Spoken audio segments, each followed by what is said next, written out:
Chapter 10. Individualistic Capitalism.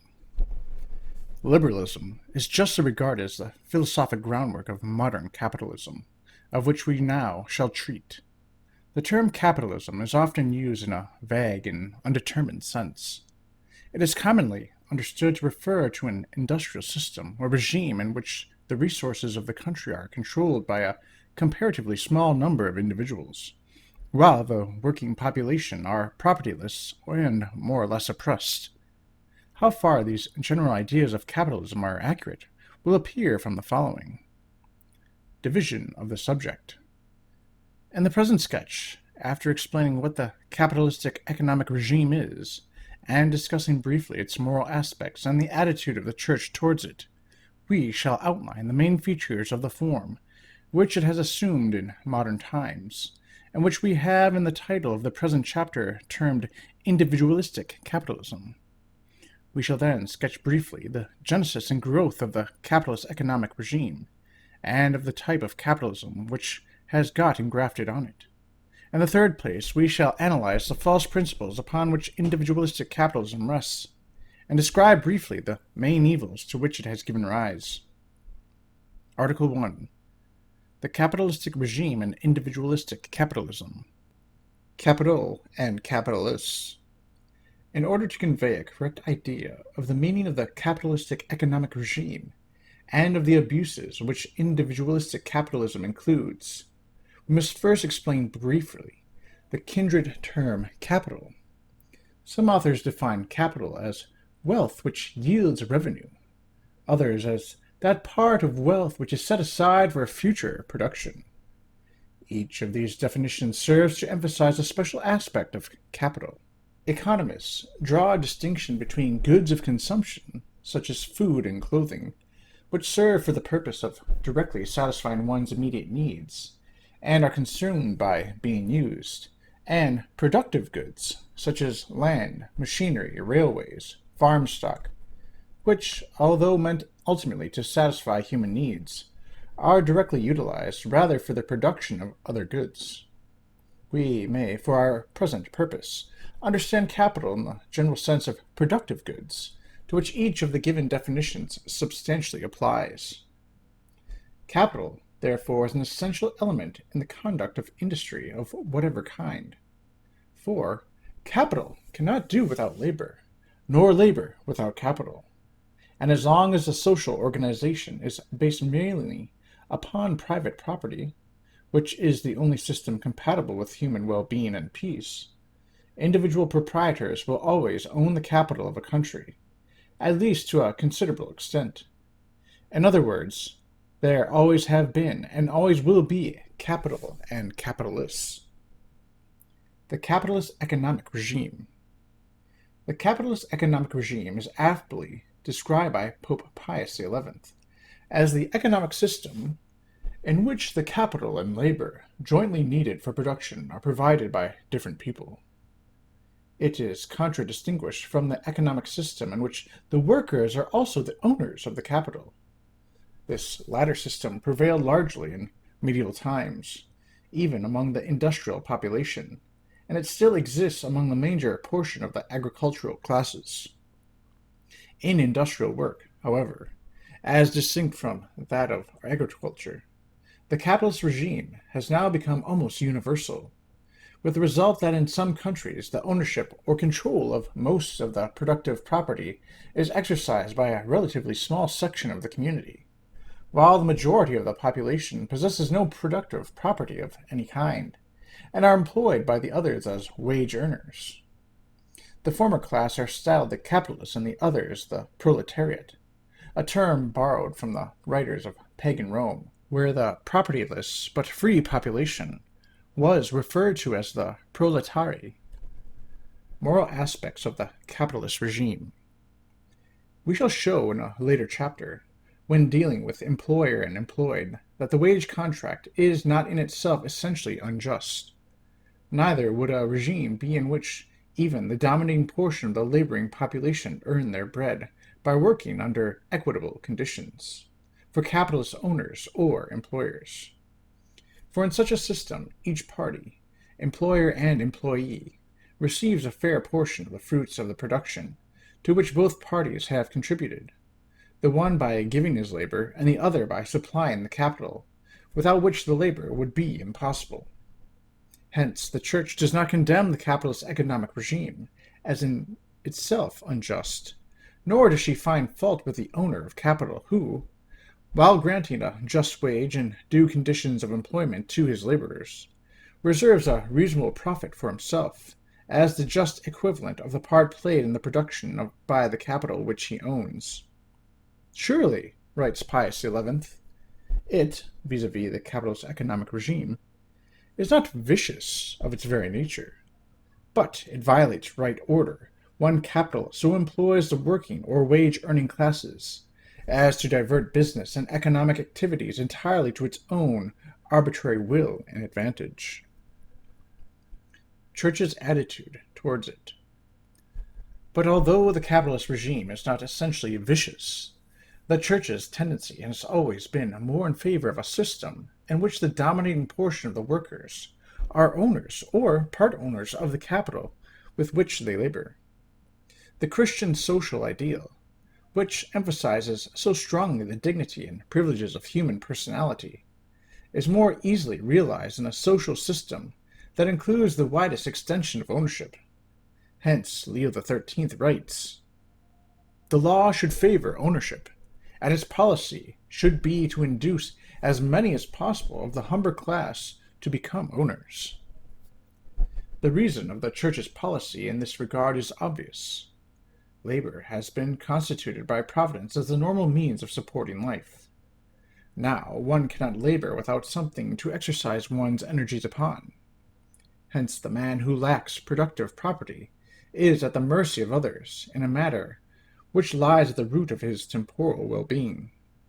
This is out of harmony with Christian ideals of reasonable liberty as a natural right of the human person. Besides, it is a well-known fact that the possession of at least a reasonable amount of productive property tends to develop in the individual a praiseworthy spirit of self-respect and self-reliance, as well as a sense of responsibility. Thus, the wide diffusion of ownership improves the general character of the people and communicates an element of stability to the whole social system. Every effort, therefore, must be made, writes Pius XI, that an ample sufficiency be supplied to the working man. The purpose is that wage earners of all kinds be enabled by economizing that portion of their wage which remains after necessary expenses have been met to attain to the possessions of a certain modest fortune. A further reason why the Church favors the wide extension of ownership rather than the prevalence of the capitalist regime is the fact that the latter is especially liable to grave abuse and tends to develop into the individualistic capitalism, which is so prevalent at the present day. Individualistic capitalism. Individualistic capitalism is nothing else than the unjust and perverted form which the capitalist regime has assumed in modern times. It is to this form of capitalism Pius XI refers when he says that the capitalist regime, though not vicious of its very nature, violates right order whenever capital so employs the working or wage-earning classes as to divert business and economic activity entirely to its own arbitrary will and advantage, without any regard to the human dignity of the workers, the social character of economic life, social justice, and the common good. According to Christian teaching and the natural law, all men's activities must be exercised in harmony with proper order and the divine plan, and they are faulty in so far as they recede from it. Now, since God created material goods to supply men's temporal needs, the process of manufacture and exchange by which these goods are made available for human use must be subordinated to these needs. Hence, it is a perversion of right order to make the productive and trading activities of the community completely subservient to the personal gain or ambition of a few capitalists, even to the detriment of the people's well-being. This is what has actually occurred in modern times. Practically, the whole economic system is being shaped and worked with a view to gratifying the avarice and ambition of the capitalist owners, or, still worse, of those who, though not the real owners of the capital, are enabled by means of the financial lever to control and mold to their own arbitrary will the economic life of the nation. Hence have followed the oppression and exploitation of the working population, whose right to a fair opportunity of utilizing the earth's resources for their human needs is not sufficiently upheld either by the law of the land or in the public conscience. Owing to the dominating role played by the financial magnates in this perversion and abuse, and the extent to which the modern economic system, founded as it is upon the capitalist economic regime, has become subservient to the moneyed interests, modern or individualistic capitalism is sometimes defined as a social system in which the bankers and masters of finance have unjustly seized the supreme control of production, consumption, and exchange, and practically dominate the whole social life of the nation.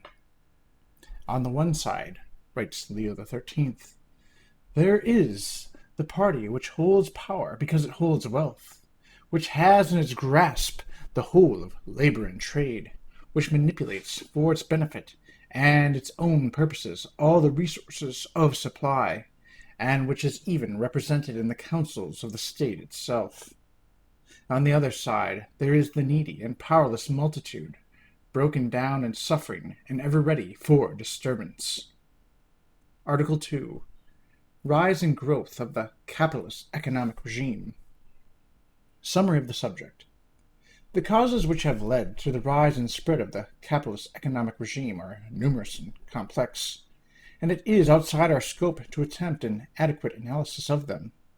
Among these causes may be enumerated the rise into importance of liquid or fluid funds, and the lowering of the prestige of immovable property, which began in the 16th century as a result of the expansion of commerce, the Protestant revolt of the same century, the Industrial Revolution of the 18th century, the Liberalistic Philosophy, which began to prevail about the same time, and finally the purely selfish and materialistic outlook derived especially from Calvinism and Judaism, which is the very essence of the same capitalistic spirit.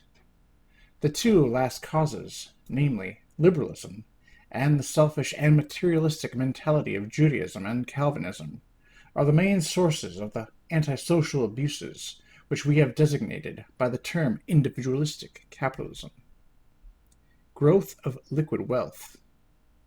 In medieval times, immovable property and its accessories, such as land and farm stock, mines, fisheries, factories, and workshops, were practically the only type of wealth, and were mostly owned by individual proprietors, who depended on them for their support.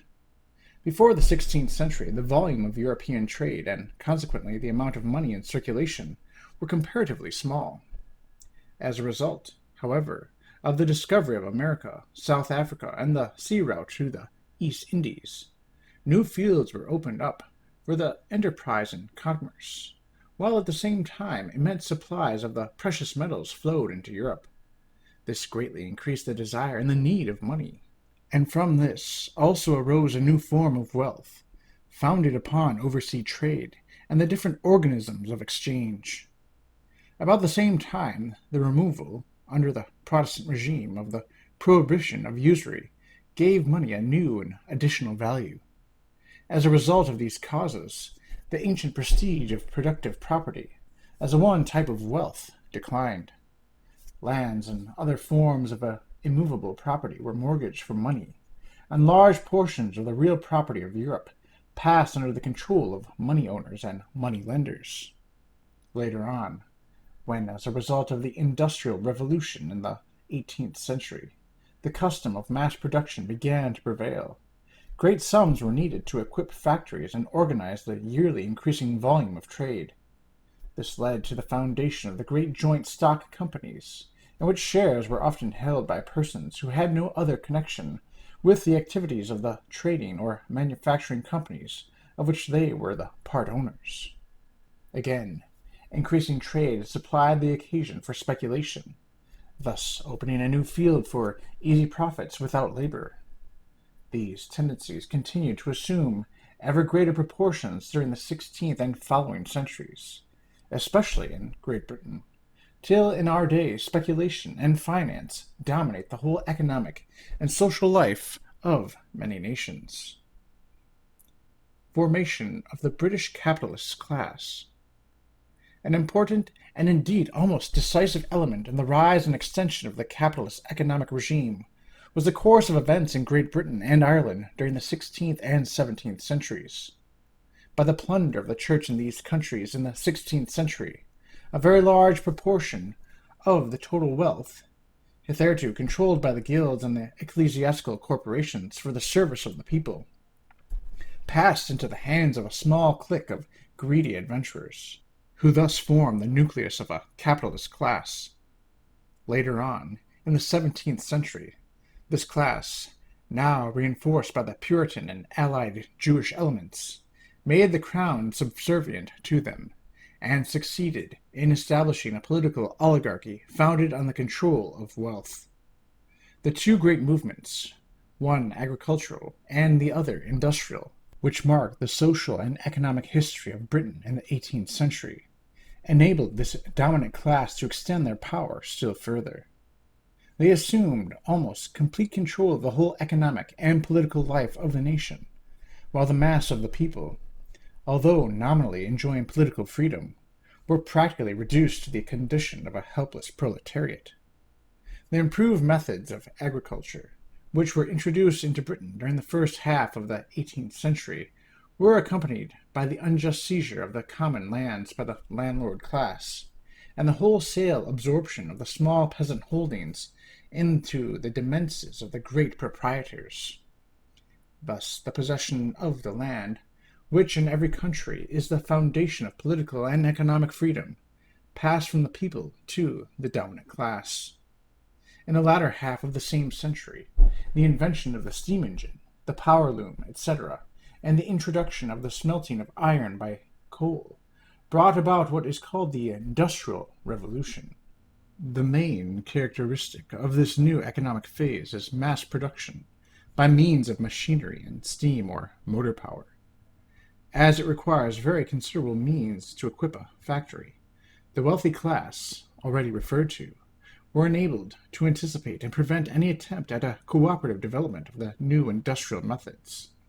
They quickly gained control of the large factories, in which the mass of the propertyless workers were employed for wages, destroyed the trade of the small independent artificers, and thus dominated the whole industrial machine. The laws enacted in England and other countries for the formation of impersonal manufacturing and trading companies facilitated the growth of the power of the capitalist class and the increasing exploitation of the workers. The regulations legally enacted, again writes Pius XI, for corporations with their divided responsibility and limited liability, have given occasion to abominable abuses. The greatly weakened accountability makes little impression, as is evident upon their conscience. The worst injustices and frauds take place beneath the obscurity of the common name of the corporative firm. Article 3. Rise of Individualistic Capitalism. Individualistic capitalism has developed from the capitalist economic regime. It is not a necessary result of that regime which, as already stated, is not essentially vicious. The capitalist regime is, however, specially liable to abuse owing to the abnormal power it places in the hands of the capitalist section of the community and the weak position of the propertyless workers. Still, had the influence of the Church been as great in the 18th century, when the capitalist economic regime began in Great Britain, as it was in the 11th century when feudalism was Christianized, it is certain that the development of industrial life would have followed a very different course.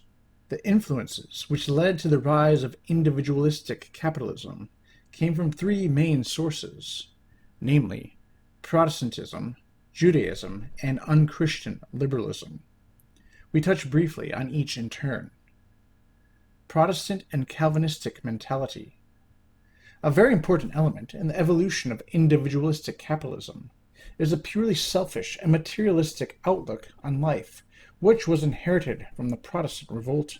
This attitude of the mind, which is fundamentally opposed to the spirit of Catholicism, appears in its worst form in the spirit of Calvinism and Puritanism. Calvinism is the type of Protestantism that prevailed in Holland, Switzerland, and Scotland, and later on in the northeastern counties of Ireland. Puritanism, which exerted the greatest influence in England, is only an adaptation of Calvinism. The growth and triumph of Puritanism in England in the 17th century was the most fundamental factor in the formation and development of modern England as we know it. Now, England and Holland were, so to speak, the homeland of the capitalistic economic regime, and the breeding ground from which the individualistic spirit of modern capitalism has spread over a large part of the modern world. Jewish influence.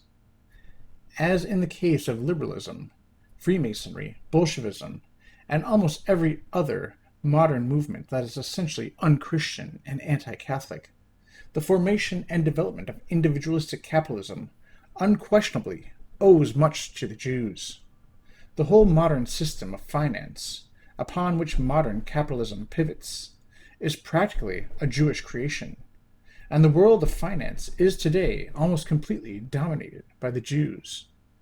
Again, English Puritanism, which is so closely associated with the rise of individualistic capitalism, seems to exhibit a certain affinity with modern Judaism. The Jews were always especially favored by the Puritan leaders, and attained much influence in England under Cromwell, the greatest and most typical of the English Puritans. Again, the selfish concentration upon material gain and the worship of worldly success, which are characteristic of the modern individualistic spirit, take the place of a real religion with Jew and Puritan alike. The Liberalist Philosophy.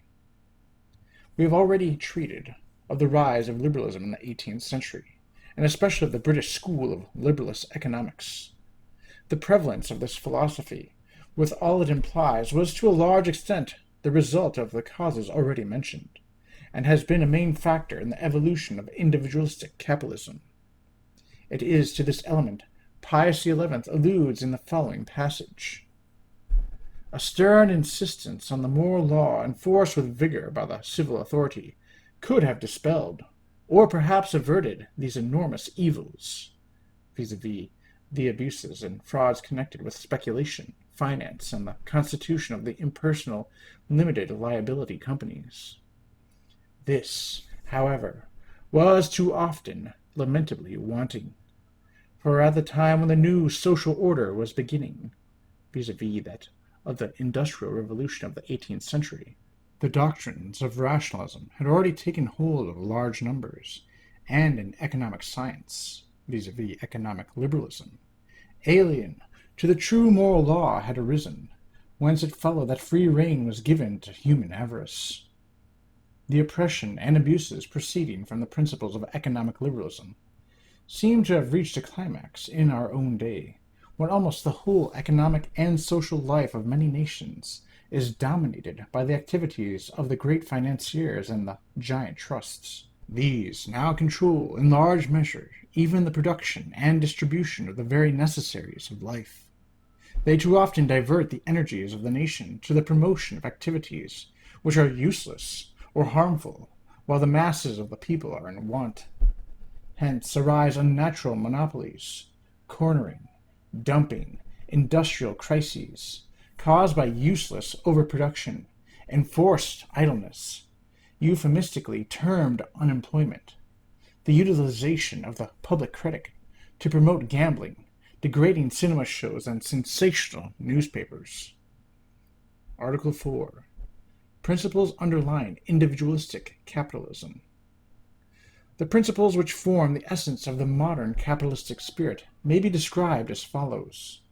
A false concept of human ownership or control of property, a perverted idea of the true aim of industrial activity, an unqualified acceptance of usury, and a false idea of the legitimate functions of government. We treat each in turn. A. False concept of ownership or control. According to Christian teaching, human ownership or control of property is only a stewardship, which the person is bound to exercise in accordance with God's laws, and with due regard to the needs and rights of others. Hence, ownership or control of property, as we shall see later, includes, according to Christian teaching, a social as well as an individual aspect, for its object, according to the natural and divine law, is not only to enable individuals to provide for their own needs and the needs of their families, but also to secure that the goods which the Creator meant for the human race may truly serve that purpose, and serve it to an orderly and stable manner. It follows from this twofold character of ownership, the individual and social character, that the owner, in utilizing his rights, and the state in exercising its functions of safeguarding the rights of all and promoting public prosperity, must take into account not only the individual owner's advantage, but also the public good.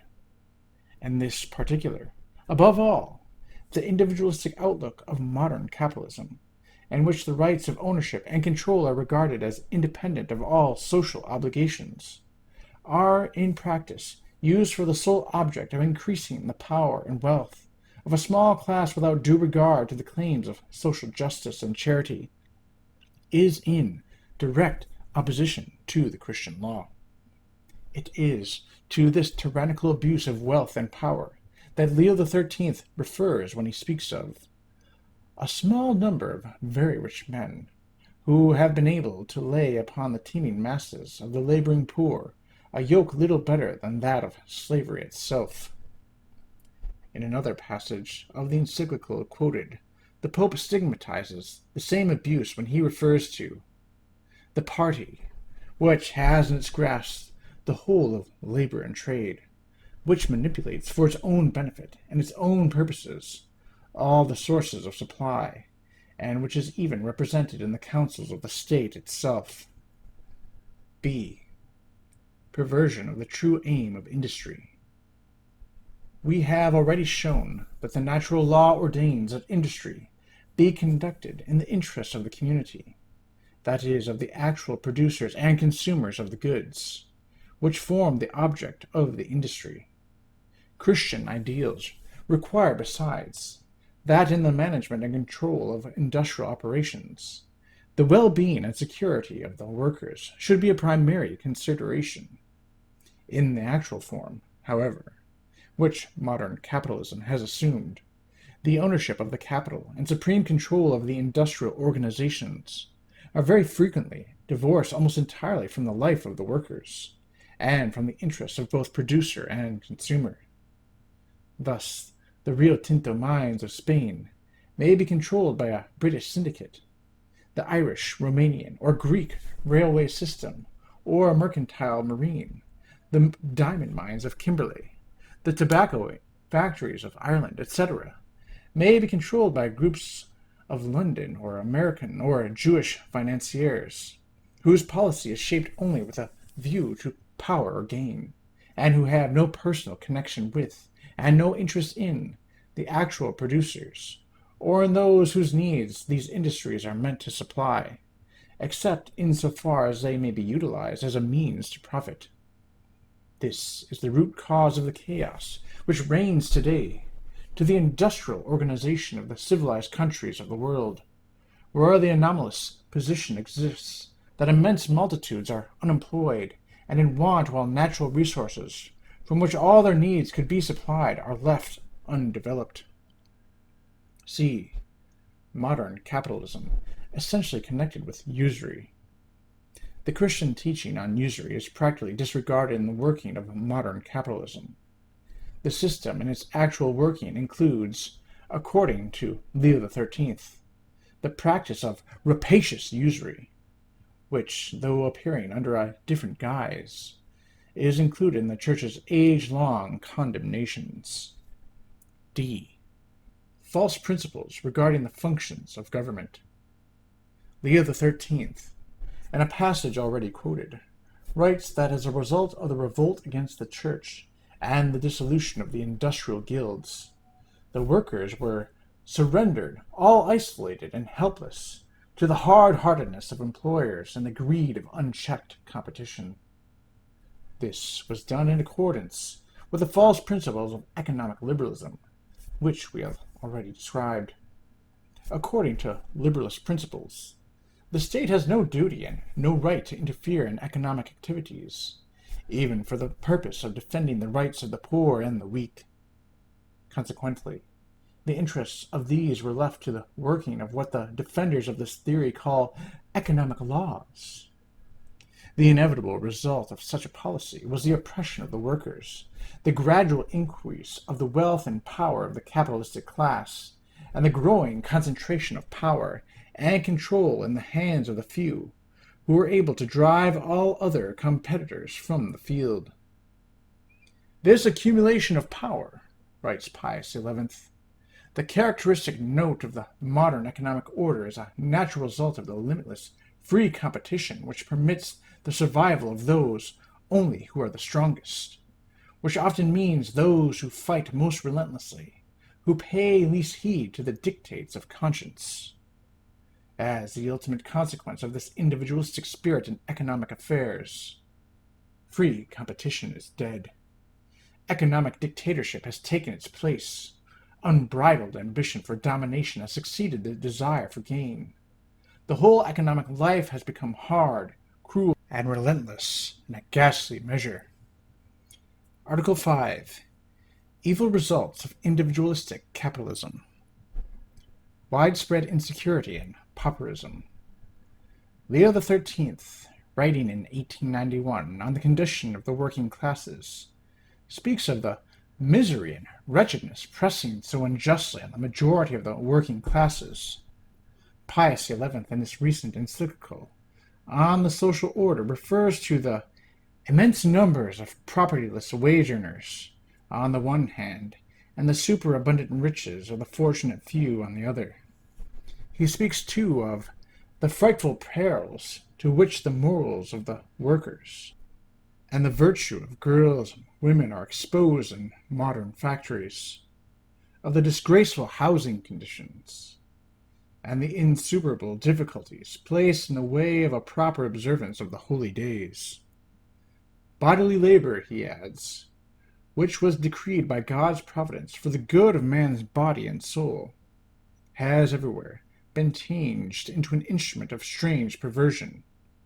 For dead matter leaves the factory ennobled and transformed where men are corrupted and degraded.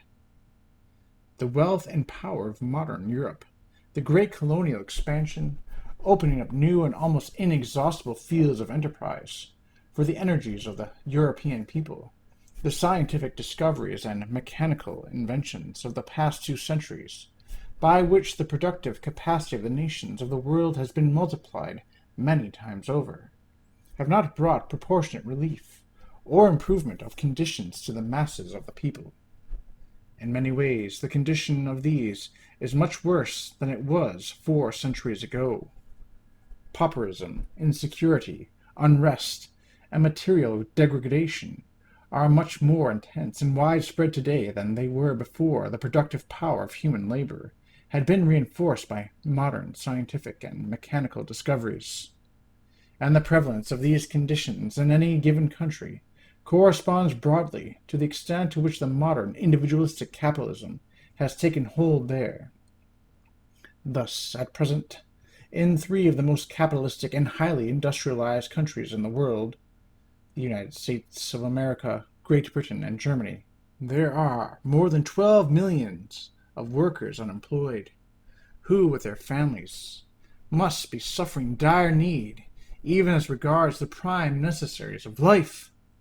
That this unprecedented phenomenon is mainly a result of the modern capitalistic system is generally admitted. Again, Pius XI, making special reference to the workings of the same system in the native and colonial states of Asia and Africa, in which European capitalistic methods have been introduced and the native social organization supplanted rights. After modern machinery and modern industry had progressed with astonishing speed and taken possession of many newly colonized countries no less than of the ancient civilizations of the Far East, the numbers of the dispossessed laboring masses, whose groans mount to heaven from these lands, increase beyond all measure. In the same passage, the Pope speaks of the conditions of the landless rural laborers of European countries. He recalls the words of Leo XIII, who refers to the same class as the needy and powerless multitude, sick and sore in spirit and ever ready for disturbance, and adds, "There is the immense army of hired rural laborers, whose condition is depressed in the extreme, and who have no hope of ever obtaining a share in the land. These, too, unless efficacious remedies be applied, will remain perpetually sunk in their proletarian condition." Contrast with medieval social conditions. The unsocial and unnatural character of the modern capitalistic system is still further illustrated when present conditions are contrasted with the social conditions of medieval times under a predominantly Christian regime.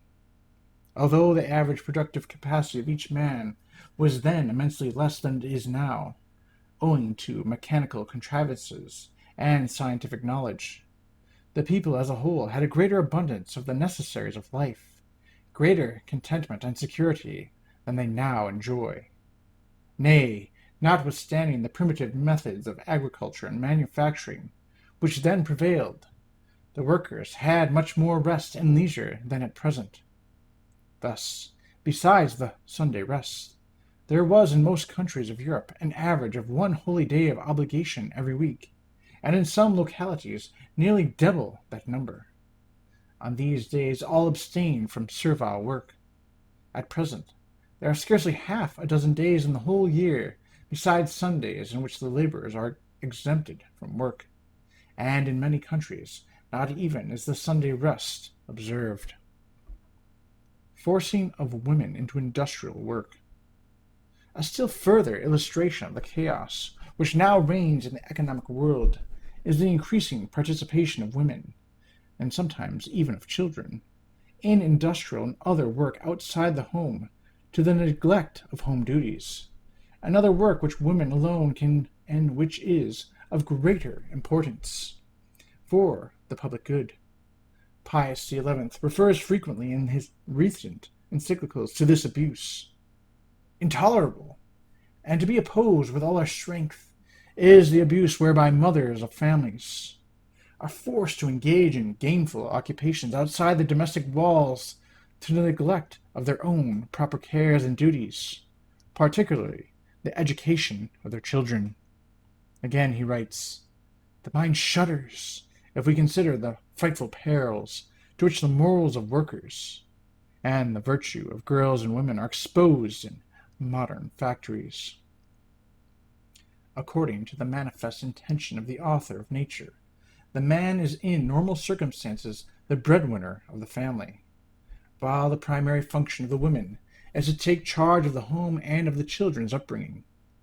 The root cause of the perverted custom which the Pope stigmatizes is the chaos which has been permitted to reign in industrial life in pursuance of the liberal principles of free competition and the non-interference of public authority in industrial organization. Employers were allowed to reduce men's wages below the true standard of a living wage, thus making necessary the supplementary earnings of the wife and mother. Again, employers seeking their own personal gains often prefer women's labor, as it is usually cheaper. In default of any regulating authority, or the moderating influence of a Christian and well-informed public opinion, the abuse has been allowed to grow till the stability of the family and of home life is now seriously threatened. Dictatorship of the financial lords. 41 years ago, in 1891, Leo XIII referred in memorable words to a small number of very rich men who have been able to lay upon the teeming masses of the laboring poor a yoke little better than slavery itself. The dominance of the moneyed classes is much more absolute now than it was then. Now, not only the workers and the poor, but also manufacturers, merchants, and even farmers are made to feel in a very effective manner the despotic control of the great bankers and the controllers of finance. It is patent that in our days, writes Pius XI, not only is wealth accumulated, but immense power and despotic economic domination is concentrated in the hands of a few, and that these few are frequently not the owners, but only the trustees and directors of invested funds, who administer them at their own good pleasure. The control exercised by the banking syndicates over the people's money deposited with them has undergone a new development, especially in our own times. Industry of all kinds is now largely financed by what is called credit or bank loans, and the bankers who control the allotment of the credit and can stipulate its conditions can thus practically control industry and trade. It is to this special characteristic of modern capitalism that Pius XI refers in the following striking passage. This power, he writes, alluding to the control exercised by the bankers and the directors of companies over the people's deposits and the invested funds, becomes particularly irresistible when exercised by those who, because they hold and control money, are able also to govern credit and determine its allotment, for that reason supplying, so to speak, the life-blood to the entire economic body, and grasping, as it were, in their hands the very soul of production, so that no one dare breathe against their will. The dictatorship of finance is at present probably the most comprehensive and far-reaching evil of the capitalist system. It puts the financial magnates, who are mostly Masonic Jews and the inveterate enemies of Christianity, in a position to exercise an immense measure of control over the public and private life of the whole people. These financial magnates, irresponsible, anonymous, almost impersonal, now largely control every department of industry and commerce, including even agriculture and fisheries, as well as the agencies of distribution. The result is that they form a kind of irresponsible super-government. They can so manipulate the industrial machine that, by their arbitrary decree, issued at New York or London or Hamburg, millions of workers all over Europe and America can be deprived of all means of livelihood. They can increase or reduce the purchasing power of a given sum of money by freely issuing or withdrawing currency and financial credit. By this means productive industry may be held up, the current of trade may be stopped or reversed. The smiling countryside, with its waving crops and happy homesteads, may be gradually converted into a tenantless expanse, and helpless people driven into exile, or sent to swell the degraded slum population of the crowded cities. The same half-hidden, anonymous influence controls the press, the international news agencies, the theater, the cinema, the book market. It practically arranges what the public shall eat and wear and read. Although injustice and tyranny have been all too common in every age of the world's history, it is questionable if any tyranny ever before existed so widespread, so irresponsible, and so callous as the tyranny over men's activities, which is at present exercised by the masters of high finance. Usurpation of functions of government. Another phase of this abuse, still more injurious to the public welfare, is the unscrupulous manner in which the great capitalists and financiers have in modern times practically usurped the functions of the legitimate government in most countries of Europe and America. According to Catholic teaching, the state is a perfect society, the purpose of which is to promote the temporal well-being of its members. Hence it has within itself the duty, as well as the right, to take all the necessary measures for that end, which are consistent with the divine and natural law. The ruling power in the state cannot lawfully hand over its responsibilities to any outside power. Much less can it allow the economic life of the nation, upon which the temporal well-being of the people so largely depends, to pass under the control of irresponsible individuals or foreign syndicates. This is what has actually occurred in very many modern states of Europe and America. In these, the real power, controlling not only the economic life of the nation, but even its domestic and foreign policy, is exercised by the banking syndicates and the great financial magnates. On this aspect of modern capitalism, Pius XI writes, "The intermingling and scandalous confusion of the duties and offices of civil authority and of economics have produced crying evils, and have gone far to degrade the majesty of the state. The state, which should be the supreme arbiter, ruling in kingly fashion, far above all party contention, intent only upon justice and the common good, has become instead a slave, bound over to the service of human passion and greed. It is the financiers and big capitalists who nowadays effectively control the domestic and foreign policies of states, make and unmake governments, set up and pull down dynasties, order wars, and dictate the terms of peace. These matters are arranged not for the purpose of promoting the temporal or spiritual good of the nations, but solely with a view to safeguarding or increasing the power of certain individuals or groups, who have no legitimate right or claim to such control or to any special voice in these affairs." Modern trade wars. It is now commonly admitted that most modern wars are at root trade wars, the issues at stake being principally the financial interests of certain groups, rather than any real political or national question. This concentration of power, again writes Pius XI, referring to the great financiers, has led to a threefold struggle for domination. First, there is the struggle for dictatorship in the economic sphere itself.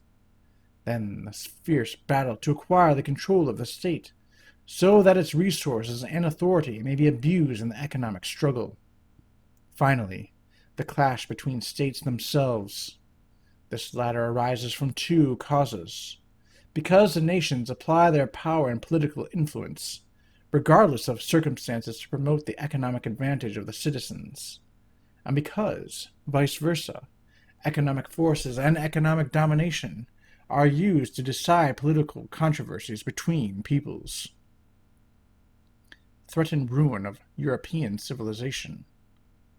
Not only does this modern individualistic capitalism tend to produce the dreadful clashes between nations of which the Pope speaks, but it is also, especially at the present day, bear in its bosom the germ of revolution and social upheaval. Leo XIII, writing of capitalism 41 years ago, refers in a passage already quoted to the laboring population who have been disinherited through its operation as the needy and powerless multitude, broken down and suffering and ever ready for disturbance. It is certain that the poverty and insecurity, and in many cases degrading human conditions to which so large a proportion of the laboring population are at present subjected, are unnatural and preventable, as well as unjust, and that there is in reality abundance for all, or at least an abundance of natural resources, which could be developed, were it not for the tyrannical and unjust control exercised by the capitalistic magnates. Such conditions are in modern times incompatible with national stability. Hence, it is generally admitted that European society, especially in the more capitalistic countries, cannot last long in its present state of unstable equilibrium. "It is surprising, then," writes Pius XI, "that we should no longer possess that security of life in which we can place our trust, and that there remains only the most terrible uncertainty and added fears for the future. Instead of regular daily work, there is idleness and unemployment. That blessed tranquillity which is in the effect of an orderly existence is no longer to be found, and in its place is the restless spirit of revolt. One of the possible results of revolution, or even of a great European war, would be an attempt, or attempts in different countries, to establish socialism, which we shall next discuss."